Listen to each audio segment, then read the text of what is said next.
হাই বন্ধুসকল, আপোনালোকক আমাৰ আসাম এক্সপ্ৰেছ ইউটিউব চেনেলৰ অন্য এটা ভিডিঅ'লৈ স্বাগতম জনালোঁ। আসাম গ্ৰামীণ বিকাশ বেংক অৰ্থাৎ অসম গ্ৰামীণ বিকাশ বেংকত পদ মুকলি হৈ আছে। ৯,৯৯৫টা পদ মুকলি হৈ আছে। ইয়াৰ কাৰণে আপোনালোকে অনলাইন মাধ্যমেৰে এপ্লাই কৰিব পাৰিব। ১৮ বছৰৰ পৰা পাৰিব এপ্লাই কৰিবলৈ। ভিডিঅ'টো শেষলৈকে চাই থাকিব, আমি সকলোখিনি কথা আলোচনা কৰিম। কেনেকৈ এপ্লাই কৰিব, ক'ত মুকলি হৈ আছে, এজ লিমিট কিমান বিচৰা হৈছে, এজ ৰিলেক্সেশ্যন কিমান দিব, এডুকেশ্যনেল কোৱালিফিকেশ্যন কি বিচৰা হৈছে, আমি সকলোখিনি ভিডিঅ'টোত আলোচনা কৰিম। ভিডিঅ'টো শেষলৈকে চাই থাকিব। Institute of Banking Personnel Selection অৰ্থাৎ IBPS চমুকৈ লাষ্ট ডেট হ'ল 27/6/2024 অৰ্থাৎ 27 জুন 2024 last date. Institute of Banking Personnel Selection IBPS, ইয়াত ৯,৯৯৫টা অফিচাৰ স্কেল II তাত 1, 2, 3 এণ্ড অফিচ এছিষ্টেণ্টৰ ভেকেঞ্চি খালী হৈ আছে। যিকেইটা পদৰ কাৰণে আপোনালোকে এপ্লাই অনলাইন কৰিব পাৰিব, অনলাইন মাধ্যমেৰে এপ্লাই কৰিব পাৰিব। IBPS RRB ৰিক্ৰুটমেণ্ট 2024, ইয়াত অফিচ এছিষ্টেণ্টৰ মাল্টিপাৰ্পছৰ পোষ্ট মুকলি হৈ আছে। 5,585টা পোষ্ট। অফিচাৰ স্কেল 1ৰ এছিষ্টেণ্ট মেনেজাৰৰ 3,499টা পোষ্ট মুকলি হৈ আছে। 3 নম্বৰ পোষ্টকেইটা ওলাই আছে officer scale 2 general banking officer মেনেজাৰৰ, ইয়াত টোটেল 496টা পোষ্ট মুকলি হৈ আছে। 4 নম্বৰ অফিচাৰ স্কেল 2 ইনফৰমেশ্যন টেকন'লজিৰ পোষ্ট মুকলি হৈ আছে, ইয়াত টোটেল 94টা পোষ্ট মুকলি হৈছে। অফিচাৰ স্কেল 2 চাৰ্টাৰ্ড একাউণ্টেণ্ট, ইয়াৰ কাৰণে পোষ্ট 60টা মুকলি হৈ আছে। অফিচাৰ স্কেল 2 ল' কাৰণে 30টা পোষ্ট। অফিচাৰ স্কেল 2 ট্ৰেজাৰী মেনেজাৰৰ কাৰণে 21টা পোষ্ট। অফিচাৰ স্কেল 2 মাৰ্কেটিঙৰ কাৰণে 11টা পোষ্ট। অফিচাৰ স্কেল 2 এগ্ৰিকালচাৰৰ কাৰণে 17টা পোষ্ট। অফিচাৰ স্কেল 3 কাৰণে 29টা পোষ্ট মুকলি হৈ আছে। প্ৰিলিমিনেৰী এক্সাম চেণ্টাৰ চাই লওক আপোনালোকে। অসমৰ ডিব্ৰুগড়, গুৱাহাটী, যোৰহাট, শিলচৰ, তেজপুৰত অনুষ্ঠিত হ'ব। মেইন যিটো এক্সাম চেণ্টাৰ আছে সেইটো হ'ব গুৱাহাটী, শিলচৰ অসমৰ। Vacancy in Assam through IBPS RRB 2024, আমাৰ অসমৰ কাৰণে আসাম গ্ৰামীণ বিকাশ বেংকত পদ মুকলি হৈছে। দেখিছে আপোনালোকে। অফিচ এছিষ্টেণ্টৰ কাৰণে 224টা পোষ্ট। অফিচাৰ স্কেল 1 এছিষ্টেণ্ট মেনেজাৰৰ কাৰণে 107টা post. Officer scale 2 general banking অফিচাৰৰ কাৰণে 10টা পোষ্ট। অফিচ স্কেল 2 কাৰণে IT 3টা পোষ্ট। অফিচাৰ স্কেল 2 কাৰণে CA কাৰণে 4টা পোষ্ট। অফিচাৰ স্কেল 2 ল' কাৰণে 1টা পোষ্ট। অফিচাৰ স্কেল 2 ট্ৰেজাৰী মেনেজাৰৰ কাৰণে 1টা পোষ্ট মুকলি হৈ আছে। এখন eligibility criteria of IBPS RRB recruitment, nationality and citizenship Indian হ'লেও পাৰিব আপোনালোকে। ছাবজেক্ট অফ নেপালৰ হ'লেও পাৰিব এপ্লাই কৰিবলৈ। ছাবজেক্ট অফ ভূটানৰ হ'লেও এপ্লাই কৰিব পাৰিব। এইখিনি আপোনালোকে চাই ল'ব ভালকৈ, গোটেইখিনি কৈ দিলে ভিডিঅ'টো দীঘলীয়া হৈ যাব। লেংগুৱেজ প্ৰফিচিয়েঞ্চি আছে, এইখিনি আপোনালোকে চাই ল'ব। কি লেংগুৱেজ হ'ব, লেংগুৱেজ অফ দ্য ষ্টেট, আমাৰ অসমৰ কাৰণে আছামিজটো লাগিব। এজ লিমিট বিচৰা হৈছে অফিচ এছিষ্টেণ্টৰ মাল্টিপাৰ্পছৰ কাৰণে 18 পৰা 28 বছৰৰ ভিতৰত। অফিচাৰ স্কেল 1 এছিষ্টেণ্ট মেনেজাৰৰ কাৰণে 18 পৰা 30 বছৰৰ ভিতৰত। অফিচাৰ স্কেল মেনেজাৰৰ পোষ্টৰ কাৰণে 21 পৰা 32 বছৰৰ ভিতৰত। অফিচাৰ স্কেল 3 কাৰণে ছিনিয়ৰ মেনেজাৰৰ কাৰণে 21 পৰা 40 বছৰৰ ভিতৰত হ'লে আপোনালোকে এপ্লাই কৰিব পাৰিব। ইয়াৰ কাৰণে ৰিলেক্সেশ্যনো দিয়া হ'ব কেটেগৰী ৱাইজ। OBC MOBC কাৰণে 3 বছৰ, ST ST কাৰণে 5 বছৰ, PWD কেণ্ডিডেটৰ কাৰণে 10 বছৰ ৰিলেক্সেশ্যন দিয়া হ'ব।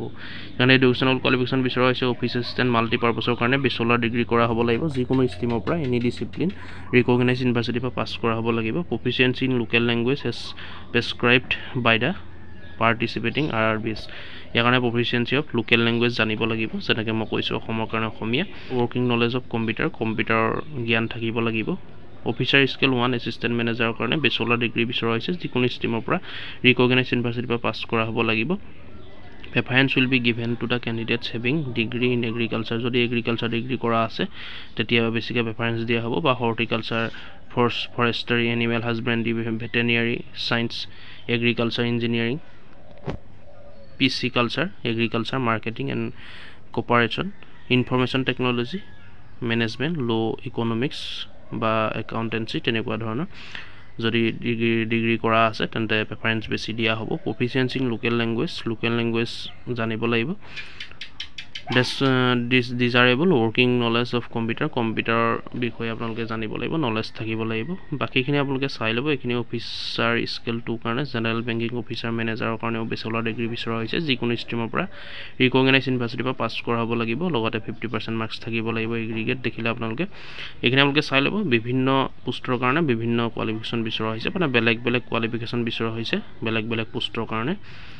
দেখিছে আপোনালোকে, এইখিনি চাই ল'ব। মই ডিছক্ৰিপশ্যনত লিংকটো দি থ'ম। Application fees of IBPS requirement, application fees ইয়াৰ কাৰণে পে' কৰিব লাগিব। অফিচাৰ স্কেল 1, 2 আৰু 3 কাৰণে SC ST PWD ক্যান্ডিডেটে 175 টকা অন্যান্যসকলে 850 টকা পে কৰিব লাগিব অফিস অ্যাসিস্ট্যান্ট মাল্টিপাৰপাসৰ কাৰণে SC ST PWD ক্যান্ডিডেটে 175 টকা অন্যান্যসকলে 850 টকা পে কৰিব লাগিব How to apply for IB PS RRB requirement কেনেকৈ এপ্লাই কৰিব চাওক ইয়াৰ starting date of submission online 7 জুনৰ পৰা ষ্টাৰ্ট হৈছে লাষ্ট ডেট হ'ল 27 June download or call letters for online examination preliminary July আগষ্টত অনুষ্ঠিত হ'ব এনচিপ date of preliminary exam August 2024 result of online exam preliminary August September 2024 এইখিনি আপোনালোকে চাই ল'ব কেতিয়া কোন তাৰিখে এক্সামটো অনুষ্ঠিত হ'ব কোন তাৰিখে ৰিজাল্ট দিব কোন তাৰিখে অনলাইন এক্সামিনেশ্যন অনুষ্ঠিত হ'ব ডিক্লাৰেশ্যন ৰিজাল্ট কেতিয়া কৰা হ'ব main signal for officer scale 1, 2 and 3 অক্টোবৰ 2024 মেইন ৰিজাল্ট অক্টোবৰত দিয়া হ'ব এনেকৈ আপোনালোকে এইখিনি চাই ল'ব আৰু ইয়াৰ কাৰণে সকলোখিনি লিংক আপোনালোকে ভিডিঅ' ডিছক্ৰিপশ্যনত পাব ভিডিঅ' ডিছক্ৰিপশ্যনত উপলব্ধ থাকিব অনলাইন এপ্লিকেশ্যন কৰা অফিচ এছিষ্টেণ্টৰ হওক বা অনলাইন এপ্লিকেশ্যন অফিচাৰ স্কেল 1, 2, 3 হওক বা IBPS RRB guide book advertisement details official website সকলোখিনি ভিজিট কৰিব ডিছক্ৰিপশ্যনত উপলব্ধ থাকিব যিসকল ইণ্টাৰেষ্ট হয় আপোনালোকে এপ্লাই কৰি দিব যেটো এপ্লাই চলি আছে বন্ধুসকল সেইকাৰণে আপোনালোকে এপ্লাই কৰি দিব অতি সোনকালে গতিকে বন্ধুসকল ভিডিঅ'টো আজি ইমানে আছিলে যদি চাই ভাল পালে লাইক কৰিব ভিডিঅ'টো শ্বেয়াৰ কৰিব যাতে সকলোৱে গম পায় কিবা সুধিবলগীয়া থাকিলে নিশ্চয় কমেণ্ট কৰি জনাব আৰু বন্ধুসকল ভিডিঅ'টো আপোনালোকে ভালকৈ চাই ল'ব এডভাৰটাইজমেণ্ট ডিটেইলছ মই ভিডিঅ'টো খৰধৰকৈ কৈছোঁ কিবা থাকিও যাব পাৰে তাৰ কাৰণে মাফ কৰিব বন্ধুসকল মই খৰধৰকৈ কৈছোঁ কিবা যদি ভুল কৈছোঁ বন্ধুসকল আপোনালোকে শুদ্ধকৈ চাই ল'ব আৰু ভিডিঅ'টো শ্বেয়াৰ কৰিব ভিডিঅ'টো লাইক কৰিব কিবা সুধিবলগীয়া থাকিলে কমেণ্ট কৰিব আৰু এনেকুৱা ধৰণৰ আপডেটবোৰ প্ৰতিদিনে পাই থাকিবলৈ আমাৰ ইউটিউব চেনেলটো ছাবস্ক্ৰাইব কৰি ল'ব ধন্যবাদ